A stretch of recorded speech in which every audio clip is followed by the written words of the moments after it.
Morning! Oh, and welcome to my daily blog. We were doing a bit of chainsawing last night, so I've had all the stuff in the car. We'll put that back. I think first thing this morning, we're supposed to be baling. It's not going to happen because it's raining. We're going to be in the DAF taking some cattle. The straw's been tethered out, so I suppose when it does decide to dry up, we'll probably just have to go and flick it about again. Won't be this morning. Oh, I'm forgetting it's Saturday. We're not going anywhere with cattle. It was late last night, okay? So, might put a bit in now actually. It's late here and I'm shutting up. I got the saw stuck in the field. I couldn't be bothered to film it, to be fair. I got the saw stuck cutting something down, and then I had to come back in the Qashqai, go with the JCB to unstuck my saw. So yeah, it shouldn't be working this late, but anyway, I am. Ben's been off controlling geese, so I don't know how successful he's been at that, but that's what he's been up to, having fun. In fact, he's back now. Back to today, we'll get these the doors opened up and drop this muck grab off. Well, I say muck grab, it's more like branch lopper than muck grab at the minute. Right, we'll get around here. We may well get the Kobelco out. Look how tidy it's looking. Look at that. Perfect round here. Right, we'll get some straw blown in. Here we go, straw going in every single day because for some reason people don't seem to believe us that we look after animals when we're farmers. So it's nice to just keep showing it, you know. We're looking after them again. We're looking after them again every single day, even on Christmas Day, you know. Yes, weekends. It's a big commitment. Right, so just had my coffee. Big Mick's not here. I think he's in Skeg Vegas, so we're not going to see him today, unfortunately.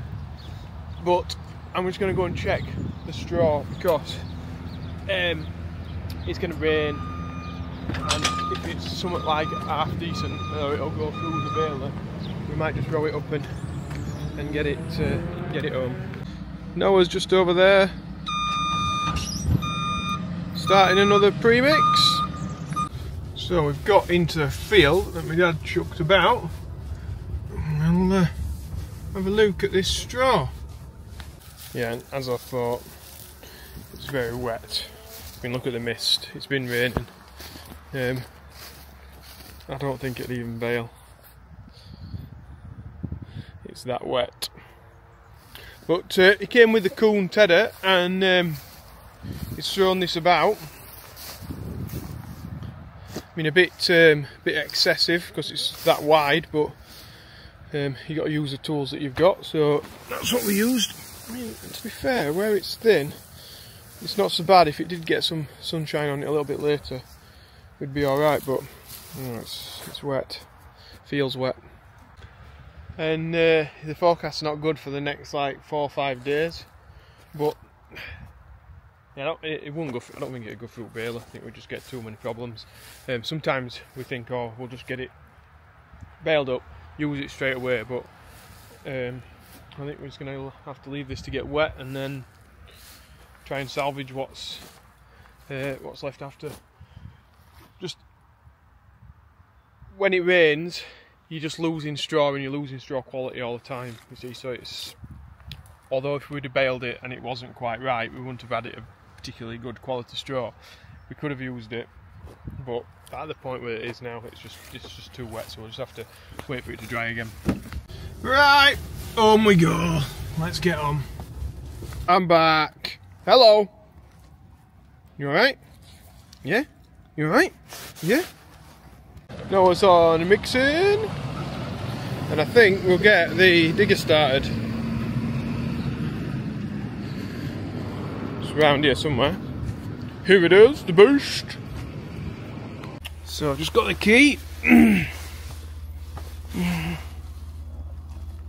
Come on, baby, you can do it. Shit myself. she runs! And I did swear then, I'm sorry. I was a bit scared. What I didn't do the other day though is just make sure that everything actually works before I even think about putting it on the trailer. So I didn't use any of the tracks or anything, so we'll give that a go now. So does she work? Yes. Does she need some new bushes and pins? 100%. But should do the jobs that we want it to do. I would like to swap it, to be fair, for something a bit newer, but it don't get lots of work. If we got a newer, bigger one, maybe it would, because I could like kill the muck spreaders with it. But yeah, it's just cool to have. It's really nice. It's a luxury that we don't probably require. Right, we'll leave it there. We'll get the trailer on. I now have the ramps on. I'll put the hydraulics in on the tractor, and then you got to come do the lever here. It's a lot better if you just had springs. Because springs aren't particularly hard to lift up or pull down. You don't have to faff about having your tractor on still. Put that into float. And yeah, we'll get the digger on. So the plan is we just drive it up onto here. And to be fair, I'm going to stop filming because I need my wits about me. Then we'll load it on. We can get to the field then.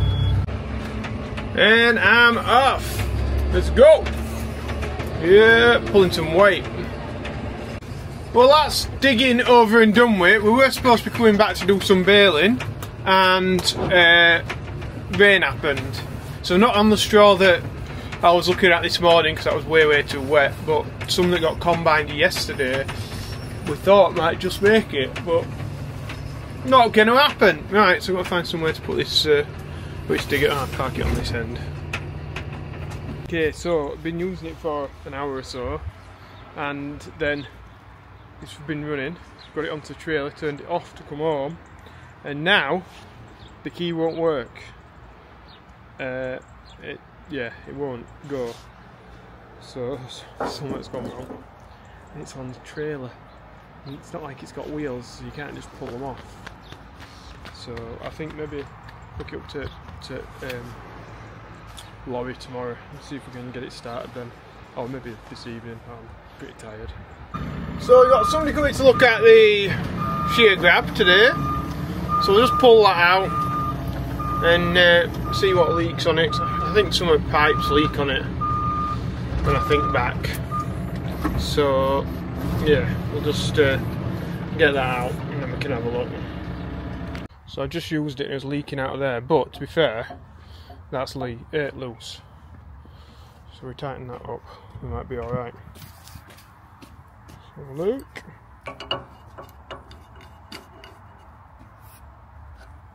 Right, do you want to just work it now?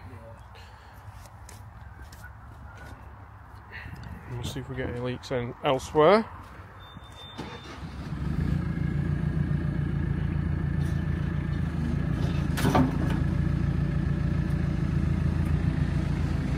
Going all the way to the top.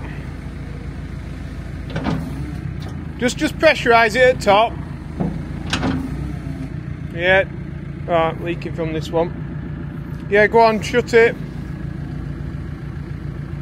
I think what happened was it was on its side and my dad smashed it into the wall or pushed it into the wall somehow and it bent a lot of these fittings. Yeah, just pressurise it that way. Right, so just this one then leaking, I think. Just this one here. So I've tightened that one up and that's not leaking now. Right, so now I've got some more stuff from cramping my hands. One's a filter, one's some brake cleaner. I don't really need any brake cleaner, but I thought if I need to clean something, it's there handy to just have on the shelf. Yeah, I'm going to service the 6930 because it's coming up to needing one and we've got a little bit of time today. And I fancy getting mucky under a tractor. I don't really, but it's just another thing ticked off before we get busy with drilling and stuff. So now let's just fetch the beast into the shed, just spinning it round so it's a bit more light. we're working on the front end, just changing the engine oil.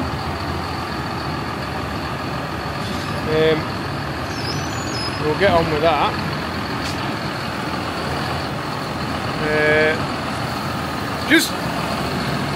I think turn your wheels that way because we want to be in that to fill it up with oil. That's it.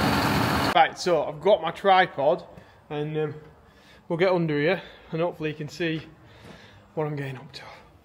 It's lovely. Right, okie dokie. So we'll try and find out. Not that socket. That one. So on a 6930 you need a 27mm socket. And then what we'll have to do is just try and turn that off. And of course, I'm at the wrong side. Oh, let's turn that around. And I've got all sorts of stuff in my pockets to do with YouTube that you wouldn't have to suffer with. And I have swept this floor, but I know it's still absolutely filthy. Right.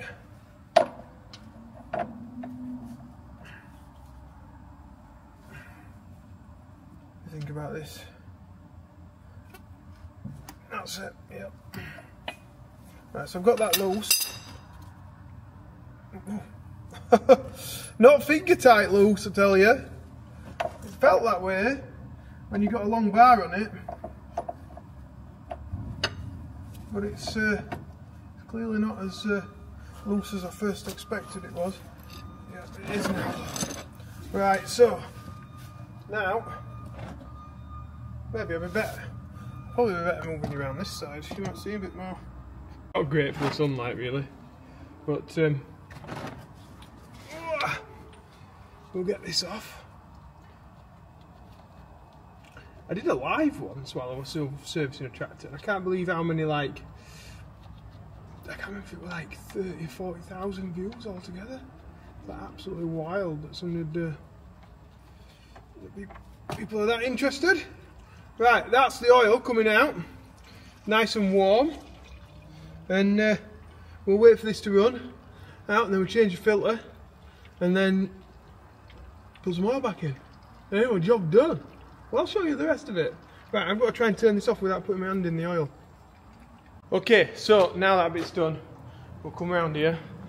Follow me, follow me, follow me. We'll take off this filter right here to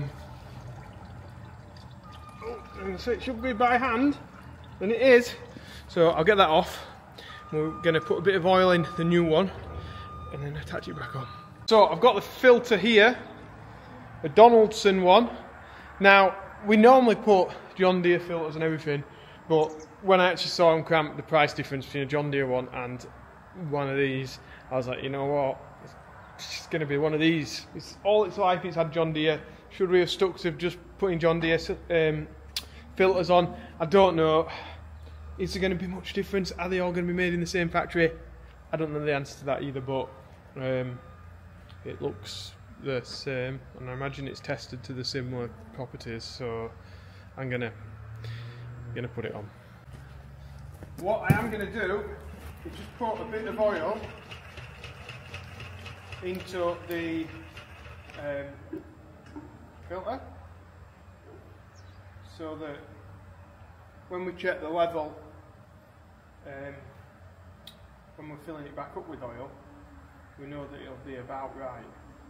So otherwise, you've not always got quite as much in, because you've got to fill the filter up with oil. And chicken on your dipstick. And also doing this gets a little bit of oil around the seal, and then you I think this is about full. Then you lubricate your seal to put it on. So you want that. You don't want to rust your seal, because then the job's knackered, isn't it? It's going to leak. Right, that'll do. That'll do. That'll do. Don't spill a drop. So that's tightened up now to hand tight. What I will do when I've got my gloves off a little bit later, before I put everything away, I'll just give it a nip up just with my bare hands. Sometimes you get a bit of slip with the gloves. But as we've been messing about with that, we've pretty much emptied the engine now, so we can put the sump plug back in and start filling it back up with oil. Forgot to say, you should always inspect the sump plug. So actually, I don't think either it's not magnetic or it's exceptionally clean, but some of them, on some tractors and manufacturers, have a magnetic sump plug. So any little bits of filings that are floating around the engine get attracted to it, and or hopefully get attracted to it, and then yeah, you can tell then if there's an issue inside your engine. But no, that was clean. I don't think it's magnetic, to be fair, so it's a bit of a waste of time. You could also change the ring, the copper ring that's on there, but you know what, I think we've had that like 13 years, I've never changed it and it's still alright. So if it starts leaking, you can change that. It's probably good practice to change it. I'm guessing people are going to say to me you should change it every time, because obviously if it does start leaking, you've got to let all the oil out of the engine to change it. But yeah, it's never happened, so I've never done it. So I've just been checking the oil, and I don't know if you can see on there, but basically it's at the minimum, so just a little bit more and we should be alright. And I don't know if you can pick that up, hopefully it's focusing enough, but yeah, that's full, job done. We'll also just check the coolant level, which is a little bit low really, it's just above minimum, so we'll get some of that in. Check round the 210, that needed a little bit of oil, a little bit of water, and now I've not forgotten, yeah, that's tight enough, that's tight enough. So we can put that away, and then we'll check the oil in it when we've run it tomorrow, just make sure it's alright. Probably blow that radiator out actually before I leave this evening. Well, it looks like it's going to be wet. It really is turning into autumn, isn't it? Summer has gone. It's disappeared, it's long gone. We'll get this mixer wagon put on, park it in the shed. We're getting about there. So we'll get this picked up, locked up, in park, engine off, let's get the PTO on. Go! That's it, all sorted. Pipes on, just need to put that in there. We're good. Well, that is about it, ladies and gentlemen. Stuff is in the shed, and yeah, I feel good for getting that sorted. I've wanted to do that 6.9 and get it serviced for a little bit now, and sort of harvest has been getting in the way. So good to have got that ticked off. Good to have checked the other tractors. Did me a little bit of digging, which was immense. So I didn't really get much footage of that, but there'll be plenty more digging to do. So I'll get some stuff of that later. Just a bit of a downer though that won't start now. So hopefully we've got somebody coming to look at it tomorrow who actually knows what they're doing, you know, rather than me just sticking screwdrivers in there and stuff. So hopefully we can get that sorted, and yeah, so see what tomorrow brings as to fixing the Kobelco, fingers crossed. But yeah, thanks for watching, guys. It really amazes me that people still watch after, I don't know, I think it'd be like 3 years in January, something like that. So yeah, thank you very much for the people that still watch, that comment. I read every single comment. Sometimes I don't get a chance to reply to everyone, but I try my best to do that. Just when it gets mega busy and it's late, I sometimes don't, but I will try tonight to reply to every comment. So give us a comment, ask us a question, and I'll try and get back to you. Right, business. We'll see you tomorrow. Thanks for watching. Bye.